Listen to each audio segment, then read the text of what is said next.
여러분 안녕하십니까? 북구청 구정뉴스 시작합니다. 코로나19로 침체됐던 북구의 노인복지관이 다시 활기를 띠고 있습니다. 어르신들의 건강 관리에 대한 언택트 강좌가 실시되고 있기 때문입니다. 북구의 한 노인복지관 강의실. 필라테스 강사가 카메라 앞에서 다양한 동작을 선보입니다. 마치 수강생들과 마주한 것처럼 친절하고 자세한 설명으로 강의를 진행합니다. 코로나19로 인해 8개월 넘게 운영을 중단한 북구 지역 노인복지관이 활동에 제약이 생긴 어르신들의 답답함을 해결하기 위한 언택트 강좌를 도입했습니다. 여러모로 어르신들이 제일 불편하고 힘드실 것 같습니다. 그래서 저희들도 빨리 어르신들하고 건강한 모습으로 뵙기를 기대하고 있고요. TV 속 노인복지관을 통해서 조금이나마 어르신들 답답했던 마음들 좀 풀어주시기를 바랍니다.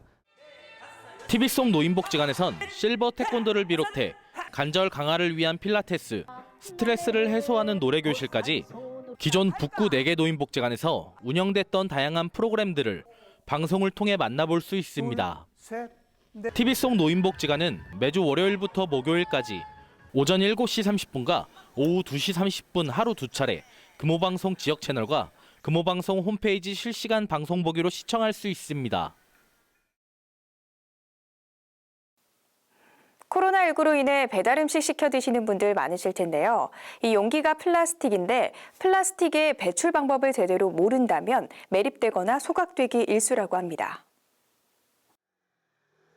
대학교 인근 원룸 밀집 지역입니다. 길가에 플라스틱 쓰레기가 어지럽게 널려 있습니다. 대부분 배달 음식을 시켜 먹고 난 뒤 버려진 것들입니다. 코로나19 상황에서 음식을 배달시켜 먹는 경우가 많아지면서 플라스틱이나 스티로폼 등 재활용 쓰레기의 양도 평소보다 20% 정도 늘었습니다. 하지만 재활용품으로 버려진 폐기물 전부를 모두 다시 쓸 수 있는 것은 아닙니다. 재활용 폐기물 대부분에 이물질이 그대로 묻어있는 경우가 많아 매립되거나 소각되기 때문입니다. 전량 폐기물로 분류되어서 소각되거나 SRF 시설이라고 재처리 시설이 있습니다. 그쪽에 이제 연료로 사용되지만은 재처리 양에 비해서 이 SRF에서 처리할 수 있는 양이 현저히 낮기 때문에 재활용을 가능케 하려면 올바른 배출 방법을 아는 것이 중요합니다. 먼저 음식물이 담겼던 용기는 물로 세척해서 깨끗한 상태로 버려야 다시 활용할 수 있습니다.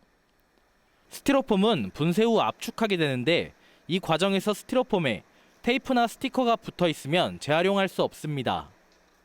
재활용 폐기물이 많이 늘어난 만큼 원활한 처리를 위해 올바른 배출이 무엇보다 중요합니다.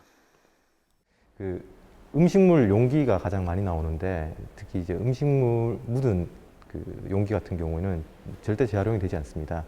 그래서 음식물이 담긴 용기를 재활용 쓰레기로 배출하실 때는 씻어서 그렇게 배출하여 주시면은 재활용 행정에 가장 많이 도움이 될 것 같습니다. 이미 늘어난 재활용 쓰레기의 양을 줄이기 힘들다면 재활용이 가능한 방법으로 배출해 환경오염을 조금이라도 줄이려는 노력이 필요해 보입니다. 백광식 북구청장이 세계 자유민주연맹에서 주는 휘장인 자유작을 수상했습니다. 배 청장은 지난 26일 낙동강 승전기념관에서 열린 한국자유총연맹 창립기념식에서 정영만 한국자유총연맹 대구시 지부 회장으로부터 자유장을 전달받았습니다. 배 청장은 현장 소통행정과 복지행정을 적극 실천하고 자유총연맹 활성화를 위한 지원을 꾸준히 이어오는 등 화합을 통해 살기 좋은 도시를 만들고자 헌신한 공로를 인정받았습니다. 북구청이 대구시가 주관한 민원 종합행정평가에서 최우수 기관으로 선정됐습니다. 북구청은 장애인 주차구역 위반 관리 원스톱 시스템을 구축하는 등 지속적인 민원 서비스 개선과 민원 처리 시 법적 처리 절차를 준수하는 등 전 분야에서 높은 평가를 받았습니다. 민원행정 종합평가는 민원 처리 우수 사례 확산과 미흡 상황 개선을 위해 대구시가 매년 실시하고 있습니다. 북구청은 지난 24일과 25일 이틀간 우리 동네 찾아가는 발코니 음악회를 개최했습니다. 이번 음악회에서는 아이들이 좋아하는 만화영화 주제곡에서부터 최신 가요와 퓨전 국악까지 다양한 장르의 음악으로 주민들을 맞았습니다. 특히 아이들과 부모가 함께 나와 음악회를 감상하며 코로나로 중단됐던 문화생활을 즐겼습니다. 찾아가는 발코니 음악회는 당초 매천역 광장에서 개최할 예정이었으나 코로나 시대에 맞춰 직접 찾아가는 음악회로 변경했습니다. 북구청이 국토교통부가 주최한 2020년 도시재생 뉴딜 사업 우수사례 발표대회에서 사업화 부문 우수상을 수상했습니다.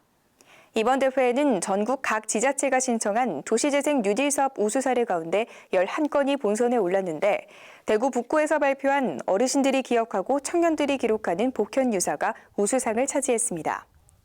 복현유사는 복현동 피난민촌 어르신들의 생애사와 마을 공동체의 역사를 설화와 동화 형태로 각색한 이야기책으로 주민들의 정체성과 소속감을 강화해 지역 공동체를 활성화하기 위한 사업입니다.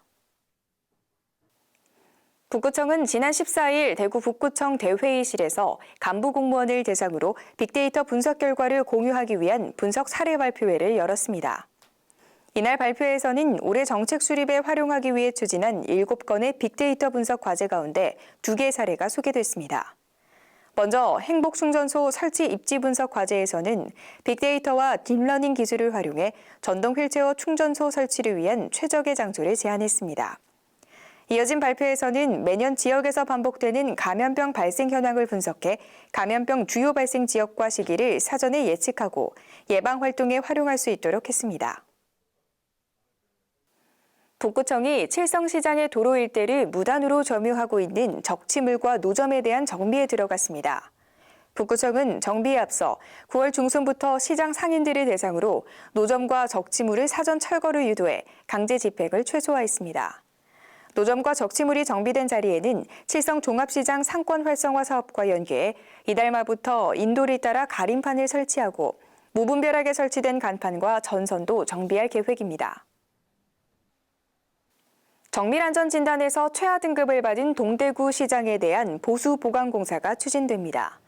북구청은 이에 앞서 시장 내 구조물 손상 부위에 대한 계측 관리 용역을 시행했으며 용역 결과를 바탕으로 실시 설계에 들어가 내년 상반기쯤 공사를 시작할 예정입니다. 지난해 진행된 정밀안전진단에서 최하 등급인 2등급을 받은 동대구 시장은 완공된 지 50년이 지난 건물로 건물 1층에는 상가가, 2층에는 연립주택이 들어서 있습니다. 이상으로 북구청 구정뉴스를 모두 마칩니다. 시청해주신 여러분 고맙습니다.